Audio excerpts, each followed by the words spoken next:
হীরা যেমন দামি তার বক্সটাও তেমন হুসাইন দামি। এই জন্য শাহাদত মুহররমে, শাহাদত কবে? আশুরা দামি, হুসাইন দামি, তো শাহাদত আশুরার ভিতরে। দামিকে দামি জিনিসের ভিতরে রাখা হয়েছে। আপনারা আর কতটুকু হুসাইন চিনেন? হুসাইন চিনলে হুসাইনের ইতিহাস পড়তে হবে। হুসাইন রাদিয়াল্লাহু তাআলা আনহুর ইতিহাস পড়তে হবে, তাইলে আপনি চিনবেন হুসাইন কত দামি। হুসাইন কত কত কত যে জন্ম হয়ে দুনিয়ার সর্বপ্রথম জিনিস যেটা মুখে নিছে ওটা হলো আল্লাহর রসুলের থুতু। কি? আল্লাহর রসুলের, আল্লাহর রসুলের আল্লাহ রসুল জিব্বা মুখের ভিতরে ঢুকাইয়া দিছেন। হোসাইন জন্ম নিয়েই কার থুতু?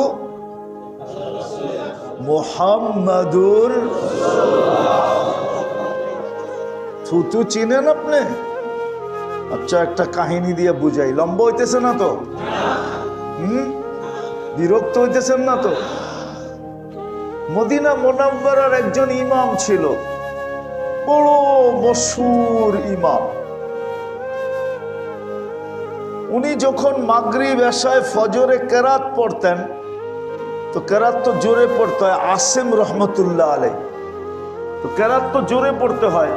তো উনি যখন কেরাত পড়তেন তো মুখে সুগরানে পুরা মসজিদে নববী, আশপাশ পুরা মদিনায় সুগরানের ঢেউ খেলতে থাকতো।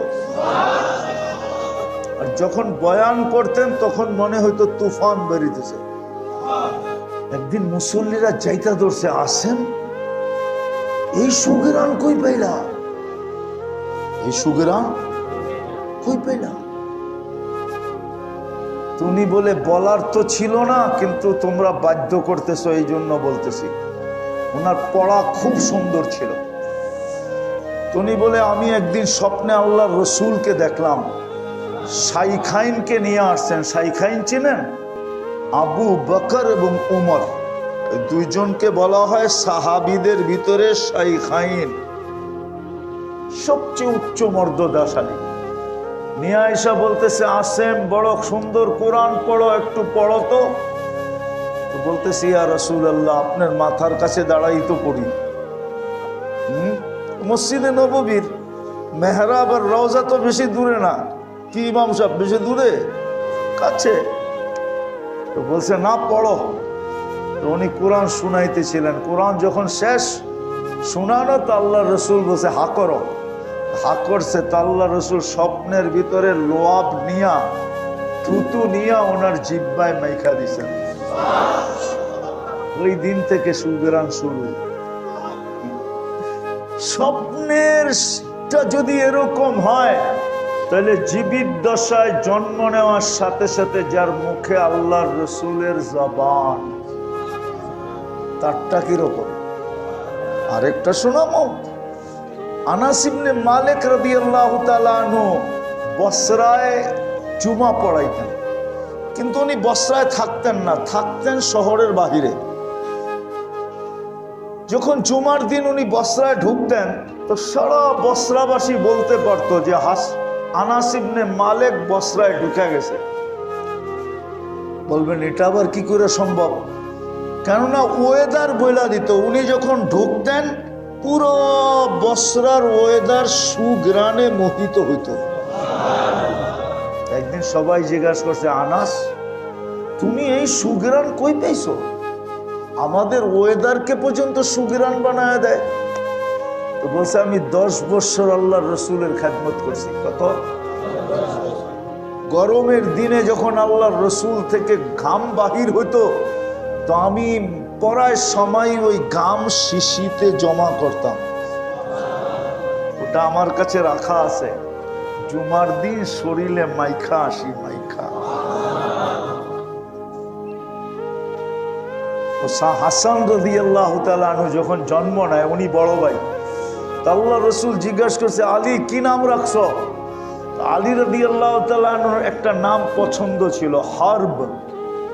হরব মানে হলো যুদ্ধবাজ, যুদ্ধ। উনি বলছে হরব, বলছে না। বলছে কি নাম? হাসান। বলছে কেন? বলে আজ পর্যন্ত আল্লাহ এই নাম সুরক্ষিত রাখছে আমার কলিজার টুকরার জন্য। আজ পর্যন্ত এই দুনিয়াতে যত মানুষ আসছে কারো নাম আল্লাহ হাসান রাখতে দেন নাই। হাসান। দ্বিতীয় ভাই যখন পয়দা হয়েছে জিজ্ঞাসা করছে কি নাম রাখবা? ওই যে মনের আকাঙ্ক্ষা, উনি যেরকম যুদ্ধবাজ, বলছে এটার নাম হরব রাখবো। হরব মানে যুদ্ধবাজ। আল্লাহ রসুল বলছে না। বলছে কি রাখবো? হোসাইন। বলে এই নামটাও আল্লাহ সুরক্ষিত রাখছে আমার কলিজার টুকরার জন্য। হোসাইন দামি, এই জন্য দামি মাস দামি দিনের ভিতরে আল্লাহ হোসাইনকে কবুল করছেন।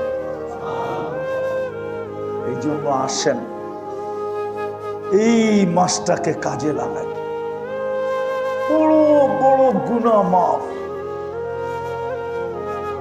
এই জন্য কয়েকটা কাজ করতে পারবেন। হ্যাঁ হ্যাঁ, রোজা তো দুটা রাখবেনই রাখবেন, ঠিক না?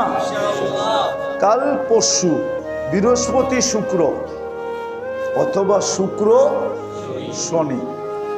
আর দ্বিতীয় হলো এই মাসের ভিতরে সবচেয়ে বেশি ইস্তেগফার করা চাই। কি? ইস্তেগফার, বেশি বেশি ইস্তেগফার, বেশি বেশি ইস্তেগফার। যত বেশি ইস্তেগফার করা যায়, কারণ এই মাসে আল্লাহ বড় বড় গুনাহকে মাফ করে দেন। আল্লাহর অঙ্গীকার আছে আমি মাফ করে দিব। অতীতেও করছি, এখনো করব। অতীতে যাদের জন্য করছি ওনারা আমার কাছে এত প্রিয় ছিল না যতটুকু প্রিয় তোমরা। ওরা তো ছিল জিরো, তোমরা হইলা হিরো, আমার বন্ধুর উম্মত। এই জন্য বেশি বেশি ইস্তেগফার করা করব,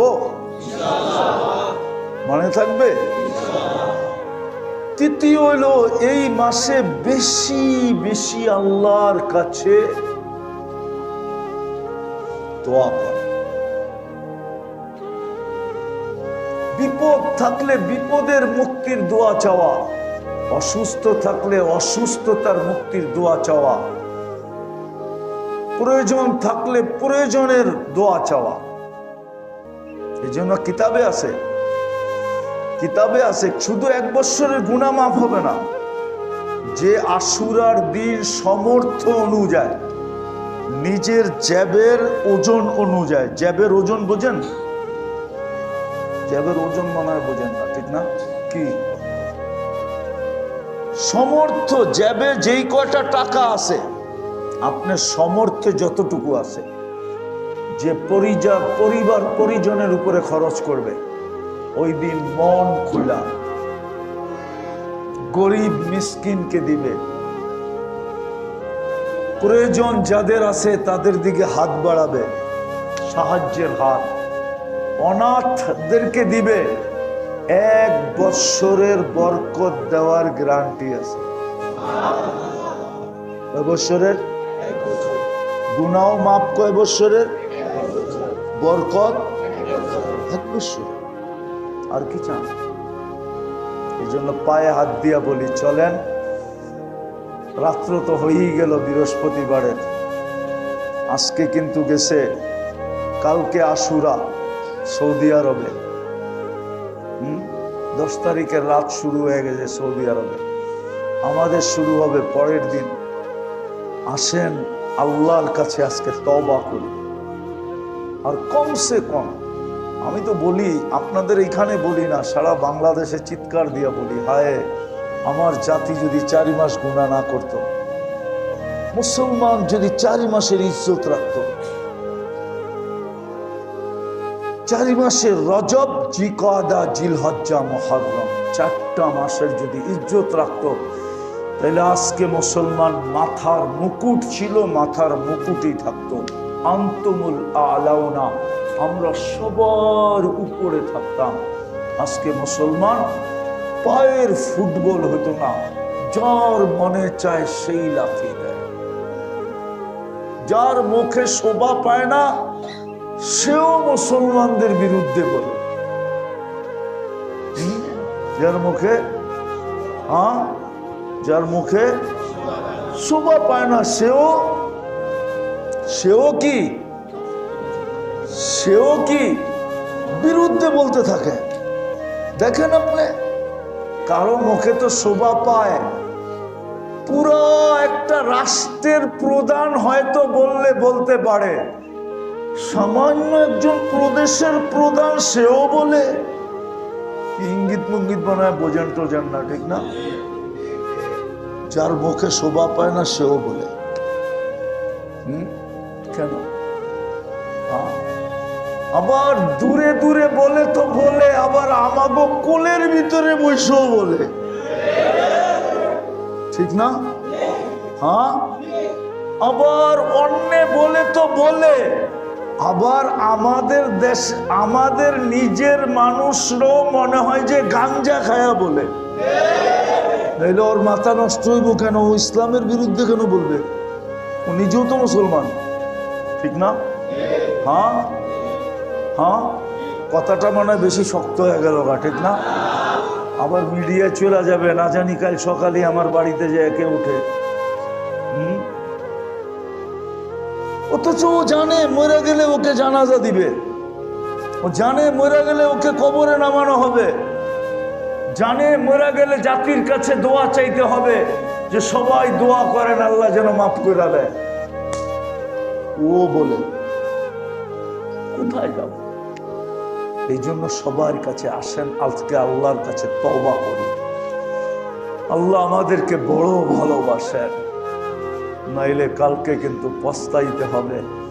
এই কথাগুলোই আপনাকে আমাকে শোনানো হবে। কোরআন এই দিকে ইঙ্গিত দিছে, আলাম ইয়াতিকুম বাশীরুম ওয়ালা নাযীর।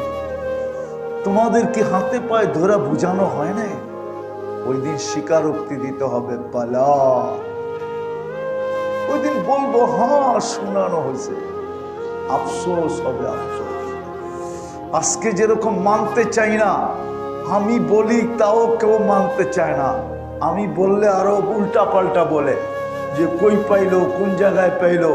অথচ বুখারী শরীফে লেখা আছে, কবরে গেলে প্রথম জিজ্ঞাসা করবে মুহাম্মদুর রাসূলুল্লাহর রঙে কতটুকু রঙিন ছিল, এটা আগে প্রমাণ করো। আমরা তো বলি মান রব্বুকা, এটা আগে বলবে, ঠিক না? ইমাম বুখারী বলেন, ইমাম বুখারী রহমতুল্লাহ আলাইহি গেলে বলেন, কবরের প্রথম প্রশ্ন হবে মা কুনতা তাকুলু ফি হাদার রাজুলি মুহাম্মাদিন। বলো, উম্মে সালমা রাদিয়াল্লাহু তাআলা আনহার থেকে রওয়ায়াত, তুমি মুহাম্মদুর রাসূলুল্লাহর রঙে কতটুকু রঙিন ছিলা?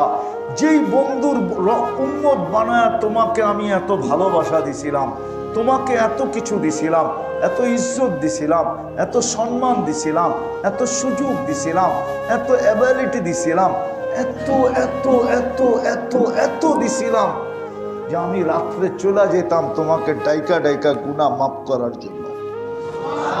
বলো, ওই বন্ধুর রঙে কতটুকু রঙিন ছিলাম? আজকে আমরা বলি, কিন্তু কেউ মুহাম্মদুর রাসূলুল্লাহর রঙে রঙিন হইতে চায় না। আমার কথা মেনে নেন, ইমাম বুখারীরটাই আমার কাছে যুক্তিসঙ্গত মনে হয়, ইমাম মুসলিমেরটাই যুক্তিসঙ্গত মনে হয়, যে কবরের প্রথম প্রশ্ন এটাই হওয়া উচিত। কেননা মুহাম্মদুর রাসূলুল্লাহ না হইলে আমরা আল্লাহ চিনতাম না, আমরা কোরআন পাইতাম না, হাজারো লক্ষ জিনিস আমাদের পাওয়ার ছিল না, অন্য উম্মত পায় নাই, আমরা পাইছি। বিদায় এটাই জিজ্ঞেস করা হবে। আজকে মুহাম্মদুর রাসূলুল্লাহর রঙে রঙিন হতে চায় না, নাহলে উম্মতে মুহাম্মাদি। আমি তো ওয়াজে বলি, আপনারা মানবেন কি মানবেন না জানি না, আমি দুনিয়া ঘুরা বলতেছি, ব্রাজিলের ৮০% মানুষ বাংলাদেশ চিনে না।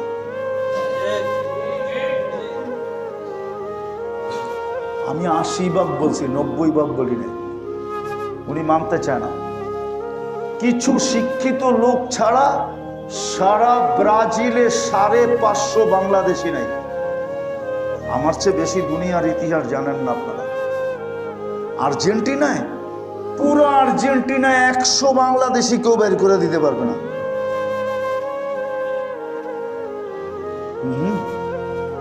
আর্জেন্টিনার 90 ভাগ মানুষ বাংলাদেশ চিনে না। আপনি আমারে আর্জেন্টিনা চিনাই দেব না। আপনি আমার চেয়ে বেশি দুনিয়া দেখছেন কি? রাগ হয়ে গেলেন? না, উনি রাগ হয়ে গেছে। 90 ভাগ মানুষ বাংলাদেশ চিনে না।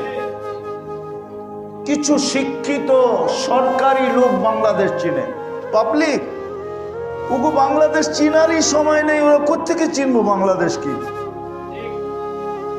বাকিটা বললাম না, ওরা বাংলাদেশ বললে আরেকটা বলবো, এটাই ওগরে বোঝানো হয়েছে।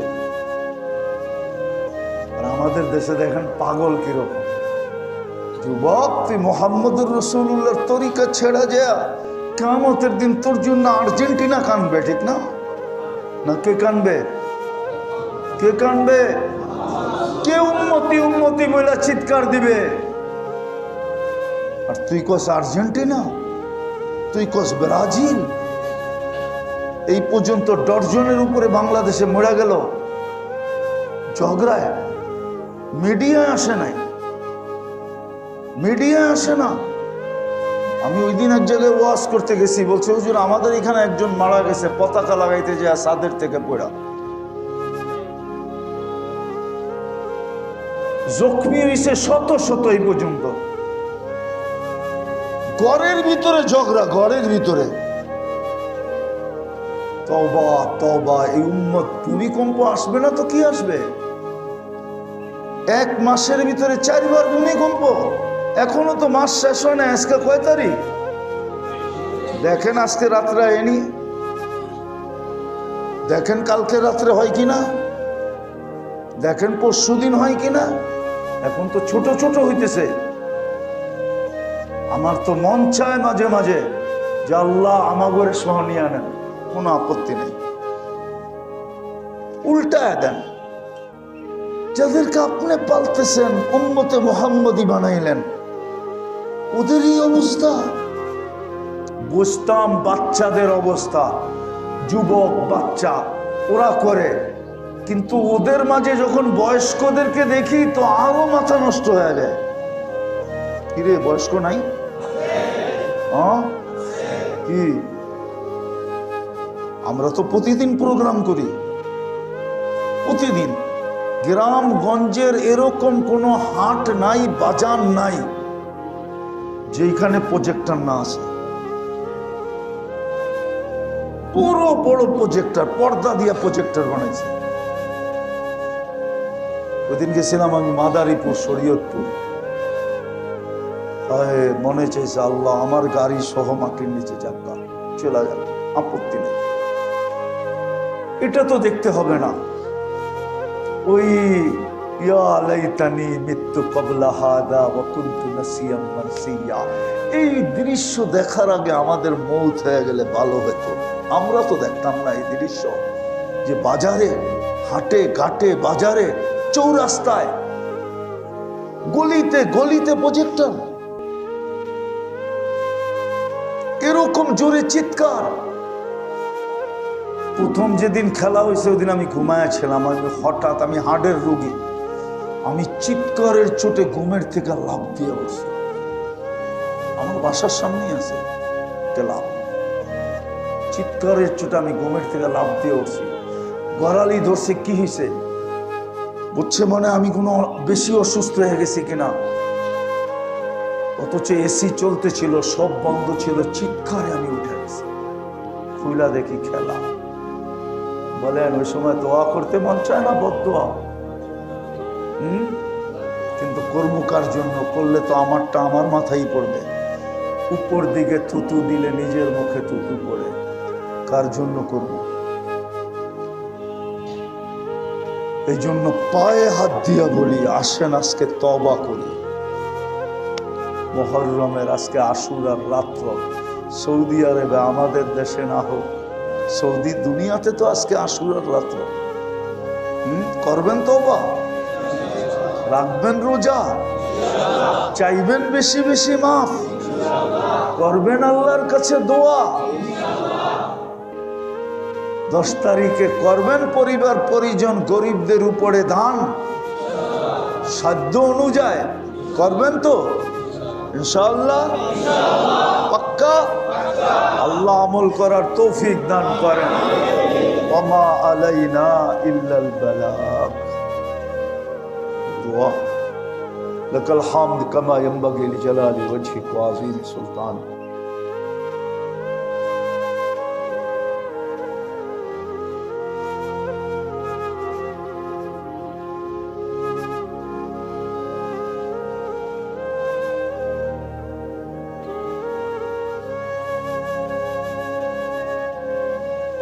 পুরে পাবেনই পাবেন, কমলাপুরে যদি না পান সদরঘাট পাবেনই পাবেন না, এগুলো সব জায়গায় পাবেন। আমাদের পরীক্ষিত সারা রাত্র এখানে ভিক্ষুক আছে, ও সব সময় চায়। কয়টা হইল? আরেকটা হইল সর্ব অবস্থায় চায়। ও সুস্থ থাকলেও হাত পাতে, অসুস্থ থাকলেও হাত পাতে। ঠিক আমাদেরকেও একটা পরিবেশ বানাইতে হবে ইসলাহি প্রোগ্রামে, যেন আল্লাহ বোঝেন। আল্লাহ সুযোগ দিছে এই উম্মতকে, এই উম্মতকে আল্লাহ কি দিছে? এই উম্মতের অভিনয়ও কিন্তু আল্লাহর কাছে পছন্দনীয়। অভিনয় বোঝেন কি? আরে বোঝেন অভিনয়? না হুজুরে বোঝে না। বোঝেন অভিনয়, বোঝেন? প্রমাণ দিতেছি আমি। আবু বকর সিদ্দিক রাদিয়াল্লাহু তাআলা আনহু জিজ্ঞাসা করছে, ইয়া রাসূলুল্লাহ, কান্না যদি না আসে? অথচ ওই ব্যক্তি জিজ্ঞাসা করতেছে যাকে বুখারী শরীফে লেখা হয়েছে বাক্কার, সবচেয়ে বেশি ক্রন্দনকারী।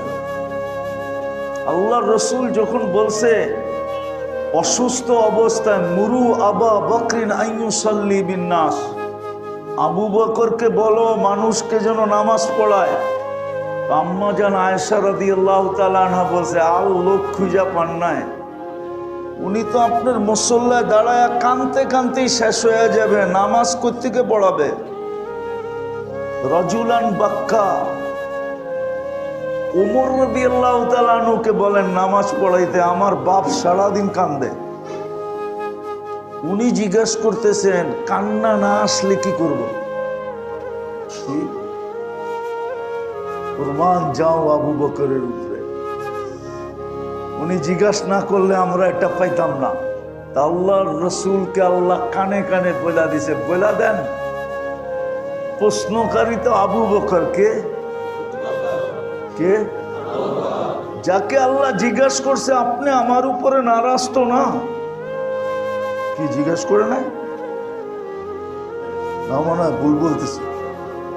যাকে আল্লাহ জিজ্ঞাসা করছে কি? আল্লাহ জিজ্ঞাসা করছে আবু বকর তুমি আমার উপরে নারাজ তো না? জিবরিল আলাইহিস সালামের মাধ্যমে কাহিনী ছোট করলাম। উনি যখন ঘরের সব কিছু আল্লাহর রাসূলের হাতে উঠায়া দিছেন, জিজ্ঞাসা করছেন ঘরে কি রাখছো? আল্লাহ আল্লাহর রাসূল আছে, আর কিচ্ছু নাই। তো জিবরিল আলাইহিস সালামকে দিয়ে সালাম পাঠাইছেন। আয়েশা আল্লাহ জিজ্ঞাসা করছেন আবু বকর আমার উপরে নারাজ তো না? উনি জবাব দিছে মা বালা আবা বকরিন আল্লাহ ইয়ারদা আলা রাব্বি। আবু বকরের কি হলো? সে আল্লাহর উপরে রাজি হবে না কেন? আমি আল্লাহর উপরে রাজি। তো যার সন্তুষ্টি আল্লাহ চায়, কে চায়? উনি জিজ্ঞাসা করছে, জবাব না আসে তো না আসে কি করে? তো জবাব চলে আসছে। বন্ধুকে আল্লাহ কানে কানে বলে দিছে, বলে দেন আপনি উম্মতকে অভিনয় করলেও চলবে। অভিনয় বোঝেন কি? কান্নার ভান করা, ভান। এই উম্মতের জন্য ভান জায়েজ আছে, অভিনয় জায়েজ আছে। আমরা যদি পুরা পরিবেশ নাও বানাইতে পারি, একটু অভিনয়ও যদি করতে পারি, তাইলে আল্লাহর কাছে এই উম্মতের অভিনয়ের গ্রহণযোগ্যতা আছে, গ্যারান্টি আছে, দাম আছে, আল্লাহ কবুল করে নিবে অভিনয়। এই জন্য পুরা পরিবেশ না বানাইতে পারলো একটু অভিনয় বানাই। আজকে আমরা ইসলাহি প্রোগ্রামে পরিবেশটা এরকম বানাবো অভিনয়ের রূপে যে আমরা যেন কিছু পাইতে বসছি, পাওয়ার জন্য বসছি। আর যদি তা না হয় তাহলে সময়টা কেটে যাবে, পুরস্কার মিলবে না। ইনশাআল্লাহ সত্য তো। আল্লাহর সাথে কিন্তু আমাদের একটা আলাদা ভালোবাসা আছে।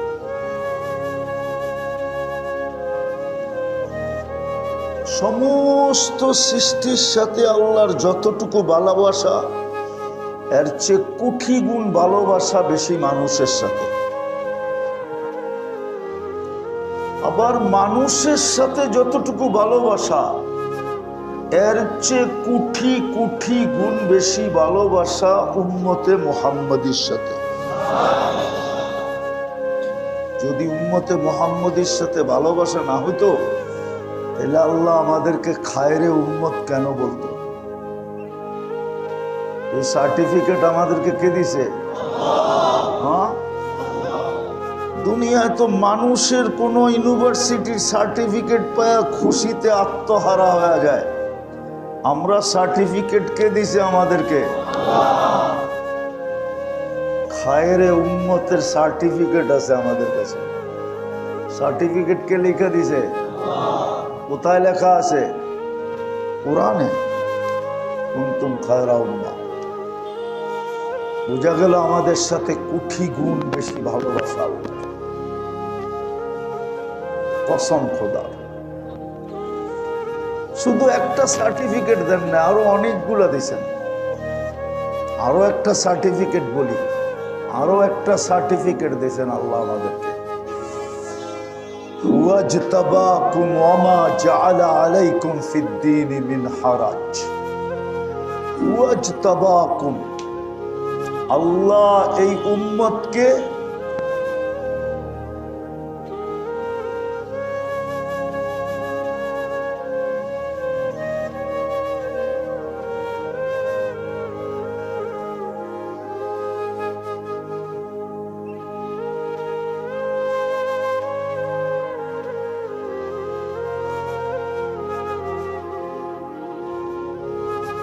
বাছাই করছেন। বাছাই বোঝেন তো? বাছাই করা আলাদা করছেন। আমরা আসছি সবাই শেষে, এটা সত্য, কিন্তু আমরা বাছাইকৃত সবার আগে, সবার আগে আমরা বাছাইকৃত। শুধু বাছাইকৃত না, আবার নির্বাচিত। আবার কি? নির্বাচিত বোঝেন? আমরা নির্বাচনে পাশ করে আইছি। কি? আমরা নির্বাচিত। কি? আমরা, আমাদেরকে নির্বাচন করছেন কে? নির্বাচন কমিশনার, মানুষ, ভোটে ডাইরেক্ট সিলেকশন। ডাইরেক্ট কে করছে? চিনেন আল্লাহ? চিনেন আল্লাহ? চিনেন না? মনে হয় আল্লাহ চিনেন। চিনেন? চিনেন কে? আবার কয় আল্লাহ। আল্লাহ তো আল্লাহই, ঠিক না? চিনেন আল্লাহ? না, আল্লাহ চিনি না, আমরা আসলেই চিনি। কসম খোদার, এই উম্মত আল্লাহ চিনে না। এই উম্মত যদি আল্লাহ চিনত, তাই এই উম্মতকে কেউ ফুটবল বানাইতে পারতো না। আজকে এই উম্মত ফুটবল, যার মনে চায় সেই লাথি মারে। কেউ লাথি মারতে পারতো না। এই উম্মত আল্লাহ চিনে না, এক সময় ছিল চিন্ত, এক সময় ছিল চিন্ত, ওই সময়টা শেষ হয়ে গেছে। এখন উম্মত আল্লাহ ছিলেন, যদিও আল্লাহ নিজের পরিচয় দিছিলেন আর বলছিলেন, আমাদের কানে কানে চিৎকার দিয়া বলছিলেন, প্রয়োজন হইলেই ফাদউ বিহা, ওইগুলা রাইখা আমার কাছে চাইস। আমি কোরআনের আয়াত পড়তেছি, ওয়ালিল্লাহিল আসমাউল হুসনা ফাদউ বিহা। চিনি না আল্লাহকে, আল্লাহ নিজের পরিচয় দিছিলেন আমাদের মাঝে, হুয়াল্লাহুল্লাযী লা ইলাহা ইল্লা হু আর রহমানুর রহিমুল মালিকুল কুদ্দুসুস সালামুল মুমিনুল মুহাইমিনুল আজিজুল জব্বারুল মুতাকাব্বিরুল খালিকুল বারিউল মুসাব্বিরুল গফফারুল কহ্হারুল ওয়াহ্হাবুর রাজ্জাকুল ফাত্তাহুল আলিমুল কাবিদুল বাসিতুল খাফিদুর রাফিউল মুইজ্জুল মুদিল্লুস সামিউল বাসীরুল হাকামুল আদলুল লতীফুল খবীরুল হালিমুল আযীমুল গফুরুশ শাকুরুল আলিয়্যুল কবীরুল হাফিজুল মুকীতুল হাসিবুল জলিলুল করিমুর রকিবুল মুজিবুল ওয়াসি আল হাকিমুল ওয়াদুদুল মজিদুল বাঈতুশ শাহীদুল হকুল ওয়াকিলুল কবিয়্যুল মতিনুল ওয়ালিয়্যুল হামিদুল মুহসি আল মুবদি আল মুঈদ আল মুহয়ি আল মুমীত আল হাইয়্যু আল কাইয়্যুম আল ওয়াজিদ আল মাজিদ আল ওয়াহিদ আল আহাদ আস সামাদ আল কাদির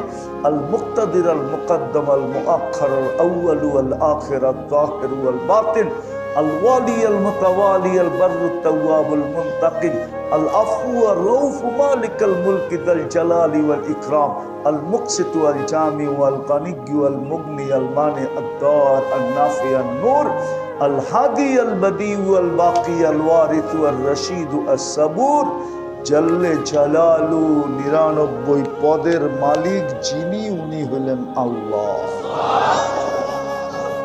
আল্লাহ নিজের পরিচয় দিয়েছেন, ইনি হলেন আমাদের আল্লাহ। আল্লাহ নিজের পরিচয় দিয়েছিলেন, কুল হুয়াল্লাহু আহাদ আল্লাহুস সামাদ লাম ইয়ালিদ ওয়া লাম ইউলাদ ওয়া লাম ইয়াকুল লাহু কুফুয়ান আহাদ। আল্লাহ নিজের পরিচয় দিয়েছিলেন, আল্লাহু লা ইলাহা ইল্লা হুয়াল হাইয়ুল কাইয়্যুম লা তা'খুযুহু সিনাতুন ওয়া লা নাওম লাহু মা ফিস সামাওয়াতি ওয়া মা ফিল আরদ মান যাল্লাযী ইয়াশফাউ ইনদাহু ইল্লা বিইযনি। আল্লাহ নিজের পরিচয় দিয়েছিলেন,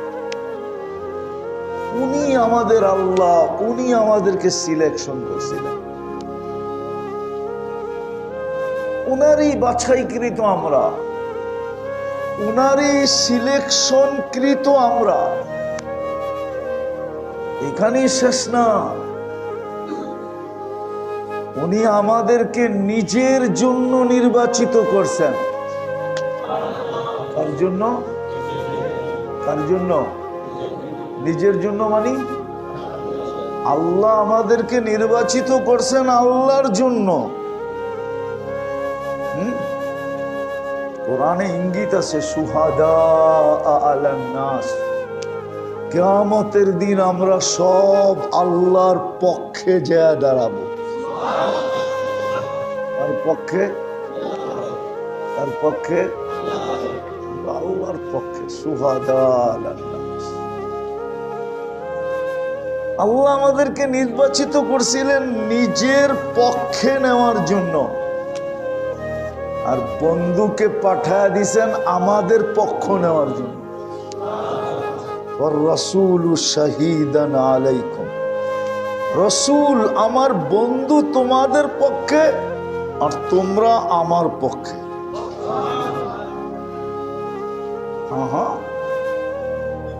মুহাম্মদুর রাসূলুল্লাহ কিয়ামতের দিন আমাদের পক্ষে।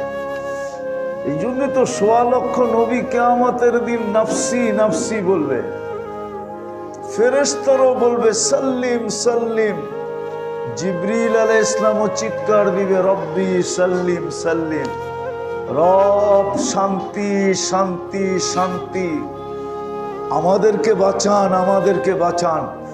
কিন্তু একমাত্র মুহাম্মদুর রাসূলুল্লাহ বলবে রব্বি উম্মতি উম্মতি উম্মতি, আমার উম্মত বাঁচা। এই জন্য এটার থেকে তো বোঝা যায় আল্লাহ বন্ধুকে দিছে উম্মতের পক্ষে আর উম্মতকে নিছে নিজের নিজের পক্ষে। আমরা কিয়ামতের দিন বিচার কার্যে সাক্ষী দিব ইনশাআল্লাহ, মাঠে দাঁড়ায় দিব না ইনশাআল্লাহ। কেননা সাক্ষী মাঠে দাঁড়ায় না, সাক্ষী আসামির জায়গায় দাঁড়ায়, সাক্ষী তো জজের পাশে দাঁড়ায়। আমরাও আল্লাহর পাশে দাঁড়াবো ইনশাআল্লাহ। সুফিয়ানে সৌরি রহমতুল্লাহ আলাইহি লেখছেন, আমি লিখি নাই, আমি লিখি নাই, কিতাবে লেখা আছে, কিতাবে লেখা আছে আমরা স্টেজে আল্লাহর পাশে দাঁড়াবো ইনশাআল্লাহ। জালালউদ্দিন সুয়ুতি মুস্তাকিল এটার উপরে রিসালা লেখছেন, আমরা আল্লাহর পাশে দাঁড়াবো ইনশাআল্লাহ। আমাদের সাথে আল্লাহর ভালোবাসা সবচেয়ে বেশি। সৃষ্টির ভিতরে মানুষের সাথে আল্লাহর ভালোবাসা সবচেয়ে বেশি। দ্বিতীয়, মানুষের ভিতরে উম্মতে মুহাম্মদীর সাথে আল্লাহর ভালোবাসা সবচেয়ে বেশি। কতটুক বেশি এই মাত্রা বলা যাবে না, অবর্ণনীয় বেশি, অবর্ণনীয় বেশি। দুই একটা উদাহরণ দিলে বোঝা যাবে। একটা উদাহরণ দেই, দেখি আপনারা বোঝেন কিনা। যদি ভালোবাসা না হইতো তাহলে আমাদেরকে এত সুযোগ দিতেন না। সুযোগ কাকে দেয়? কাকে দেয়? যাকে বেশি ভালোবাসে তাকেই কি দেয়? ঠিক না? সত্য তো? কয়বার দেয়? 2, 4, 5 বার দেয়। তারপর একদিন বাপও সন্তানকে লেখা দেয় তেজ্য পুত্র। কিন্তু আল্লাহ আমাদেরকে কতটুকু ভালোবাসেন যে আমাদেরকে কণ্ঠনালীতে রূহ আসার পূর্ব মুহূর্ত পর্যন্ত, যেটাকে হাদিসের শব্দে বলে হাত্তা ইউগারগির, এই গড়গড়া পর্যন্ত, রূহ বাহির হওয়ার আগে একটা আওয়াজ দেয়, গড়গড় গড়গড় আওয়াজ। যেরকম কলসির পানি একবারে ডাইলা দিলে একটা কলকল শব্দ হয়, রূহ বাহির হওয়ার আগে এরকম একটা শব্দ হয়, এটাকে গড়গড় বলে, হাদিসের শব্দ। এই পর্যন্ত রূহ আসার পূর্ব মুহূর্ত পর্যন্ত সুযোগ। এটা ভালোবাসার নিদর্শন। কি সুযোগ? তোমাকে সুযোগ দিলাম। এটার পিছনে একটা লম্বা কাহিনী আছে। আল্লাহর রাসূল একদিন কাঁদতেছিলেন। আল্লাহ জানেন কেন কাঁদেন। জিবরিলকে পাঠায় দিয়েছেন আলাইহিস সালাম। জিবরিল জানি, কিন্তু বন্ধুকে জিজ্ঞাসা করো, নাইলে উম্মত তো জানবে না, উম্মতকেও তো জানাইতে হবে, ঠিক না? তাই সে জিজ্ঞেস করছে কাঁদেন কেন? বলছে কান্না তো একটাই, উম্মত। কান্না তো কি? উম্মতের কি হবে? আল্লাহ বলে আপনার উম্মত যদি মৃত্যুর 1 বছর আগে তওবা করে তো গুনাহ মাফ। 1 বছর আগে? আল্লাহর রাসূল বলে 12 মাস।